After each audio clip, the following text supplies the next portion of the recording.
So the second part of this video is going to cover the rest of the install with the floor pans going back into the vehicle.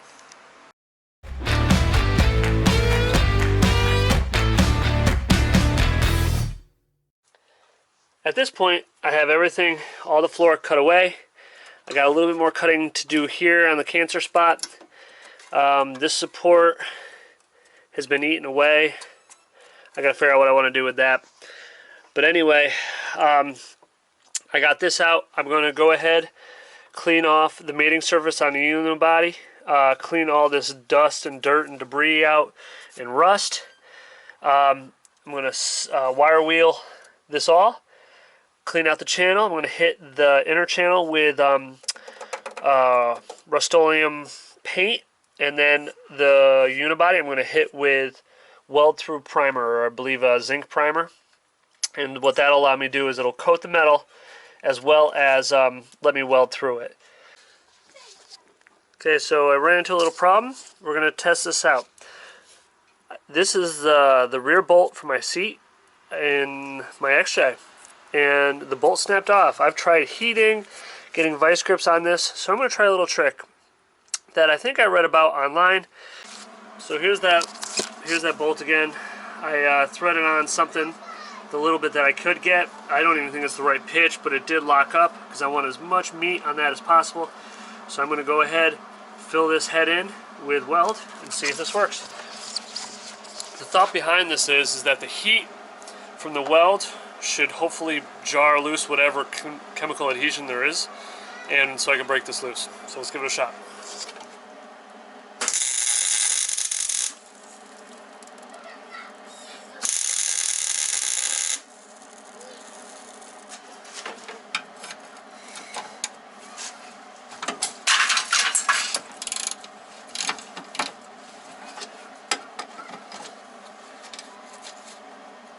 Damn it. Okay. That did not work so well. So welding the nut onto the bolt that was broken off didn't work, no matter how much I heated it and whatnot.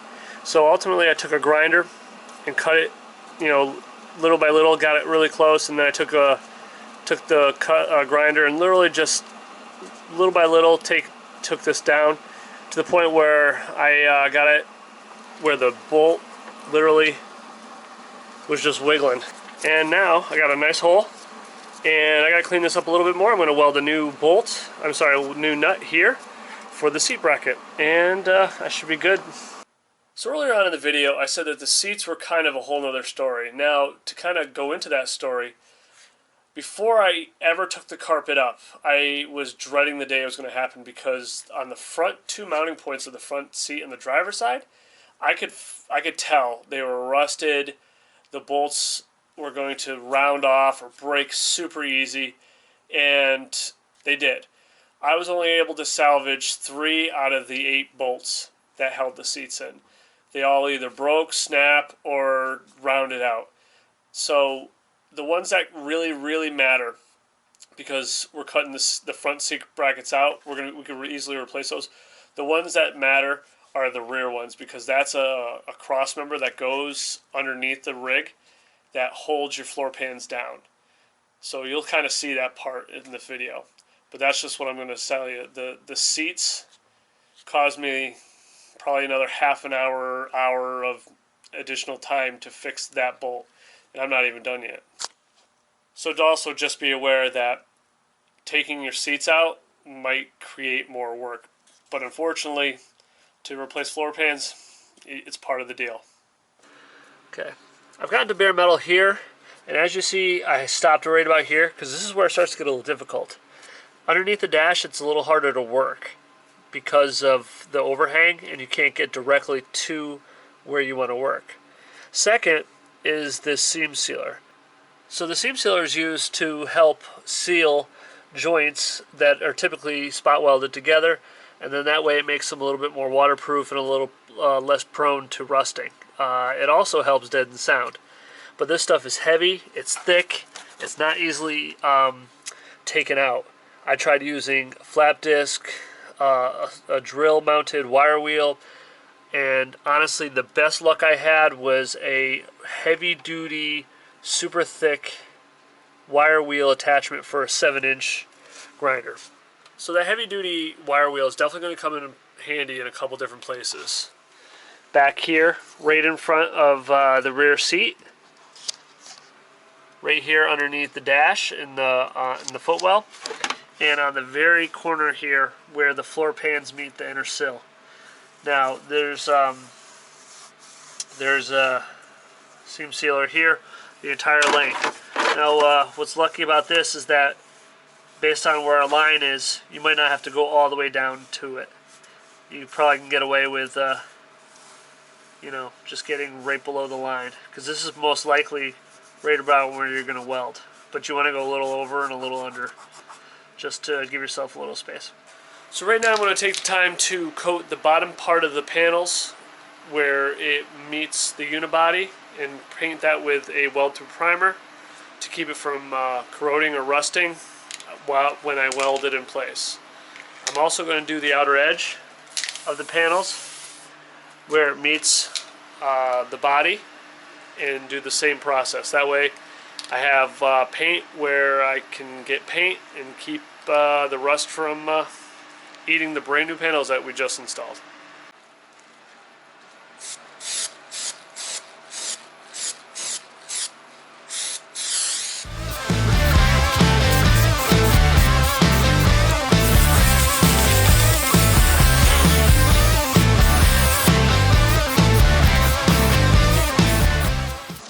I took a grinder, a flap disc, went down the unibody, cleaned up all the spot welds, got it pretty flat, got down to bare metal. What I'm going to do next is coat this with weld-through primer. I also went through and weld-through primed all the spots where I'm going to be welding. Prior to that, I took a really heavy-duty wire wheel and took out the seam sealer at the very front of the floor pan, exposing this lovely thing. This is all just bad metal. I mean, actually, it's pretty strong. I got rid of the bad stuff, but this is unexpected. So I might have to add a little piece up here to kind of hide all that, or to seal all that out. But the new panel should cover that. I also redid this panel here,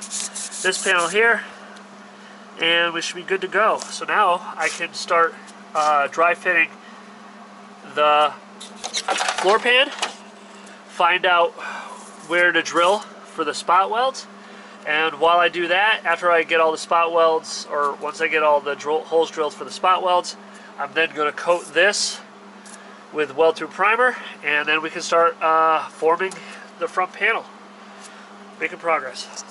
So this is going to be a little bit tricky because you need to pre-drill for your unibody spot welds. So obviously I can see in the back here. What I'm going to do is slowly slide this up and just loosely mark where the unibody is. What you could also do, I believe, it was harder on the driver's side, but the passenger side you might be able to do it from underneath. So I'm going to get under the Jeep and trace. The only problem is I got the frame stiffener, so that might skew this a little bit, but we should be okay. So I went underneath the Jeep, and it looks like I had a little bit of coffee on this one just because I couldn't draw a straight line, but it gives me a general idea of where I'm going. Now the little bit of complexity that I do have is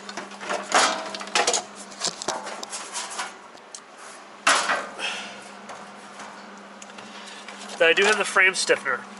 Now on the inside it's not that big of a deal. I believe I can just go in probably about a ½ inch. Yeah, roughly about a ½ inch on the inside. On the outside, since I have the frame stiffener, I'm figuring if I carry 1¼ inch the entire way through, I'll always have metal to weld on. So here's a thicker spot. 1¼ inch will get me there. Here, 1¼ inch will get me there. 1¼ inch will do just fine there. The only part that I can't do 1¼ inch on is on the front half here. So I'll just have to remember here, I'll make a little note, I'm only going to go a ½ inch in starting where the frame stiffener ends. One more thing that I'm going to probably do is every 3 inches, I'm going to do a spot weld. On the factory, it varies. It looks like there's like 1 every 2 inch in some spots, and then like they'll see gaps where there's 1 every 5 inches, or every 4 to 5 inches. But I'm just going to go every 3 inches, just to kind of keep it concurrent. I'm not going to measure it exactly. I'm just going to do like roughly 3 inches on one side and mirror it on the other. All right. So here's my line that I'm going to drill. These are lines here, and I'm just going to use a smaller bit, punch through it, and then spray the bottom part of this right here. Look, I already got this part with the weld through primer. I want to get this part here, so then that way I don't have to do this again in a few years.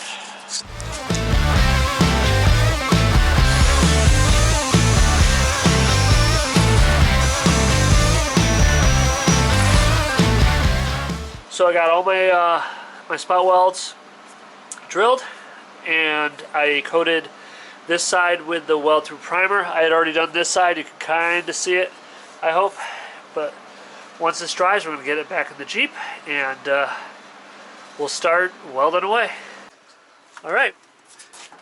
The pan is now placed in. All the holes look like they line up pretty well. Let's see here. Kind of hard to tell here. Yep, that one lines up. And it looks like that one lines up as well. So, yeah, we're doing okay. So what I'm going to do is I'm going to tack up the front, form the front, and then work my way back so I can get the curvature, because right underneath here, the unibody curves down and then levels out. So I want to tack here, get some weight on this, and sink the plate down to meet the unibody. You don't want a gap between the pan and the unibody, otherwise water's going to get in there and you don't have a good fit. That's something I ran into in the rear on the driver's side. I didn't get it all the way down. You know, I was rushing through it. Now I know to keep an eye out for it. But it looks like we are ready to start welding in place. Yep. So let's do that.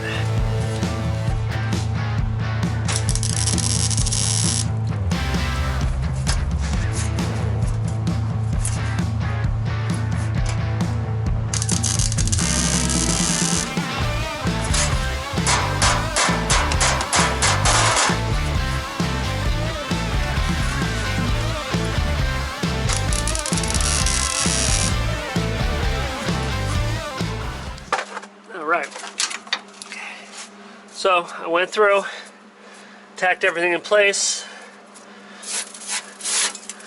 Got some high spots I gotta take care of, but that's nothing that a grinder won't take care of. Okay, so now that the front panel is in, I'm probably gonna go to the back panel so I can do all my welding at once. And then, which just means that I have to clean out the unibody, spray the inner channel, clean up all the spot welds, clean up all the spots where I'm going to lap weld, and pre-drill the spot welds, and we should be good to go. So let's hope I don't find any more cancer spots. So just like the front panel, you want to go ahead, get your rear panel placed, mark out how high you have to grind down to bare metal. The only thing you got to watch out for is the stud and the hole in the rear. Now what I do is I typically put the panel down and I put a small drill bit up through the hole and just give me a general idea, and then I bore the hole out a little bit bigger. This one I was a little off, so I had to bore it off oblong a little bit, but we should be good there. And just like the front panel, I got under the rig. It's hard to see, but I drew where my unibody is. So I'm going to do 1 or 2 spots here. These are these cross beams here that hold the seat in and hold the body to the unibody. So I'm going to do a couple spots here and then trace out where the spot welds are going to go on the unibody. Same thing for back here. There's 1 or 2 spots that go on the leaf spring mount here, and then the rest go on the unibody. That is this piece right here. So I might do 1 or 2 spots there, and we should be good to go. And yeah, should be good. So now that I got all the tack welds in, something I like to do is I'll find out where I start, or where I want to start welding. I'll ball peen in the section I want. I'll go ahead and start doing, I'll stack my tacks, so that way it's like almost like a roll of, and I use this term loosely, a stack of dimes. But I'll get about an inch, and what I'll notice is that the metal heats up and it becomes a little bit more pliable. I'll go ahead and I'll tap the metal down so it meets the other metal, and I have a nice tight seal, and I just keep doing that. One thing that I have been told is with sheet metal, if you do tap around after you weld, it actually helps disperse the heat and keeps it cooler. With sheet metal, when you weld, this stuff heats up quick. I typically like to only go about 1.5 inches, 2 inches. I'll take my glove off and, you know, gently feel around. Like if I can keep my hand on it, we're still good. If I can't keep my hand on it, or I can feel that it's getting hot, I go to another spot. Good practice is to jump around. You know, spread the heat out. You don't want it all concentrated in one area, because this sheet metal will warp and crack under the heat.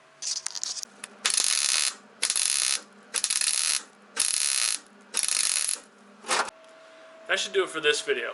In the next video, I'm going to cover the making of the cross-member seat brackets. If you found this video useful, please consider subscribing. If you have any questions or comments, please leave those down below. And once again, thank you for watching.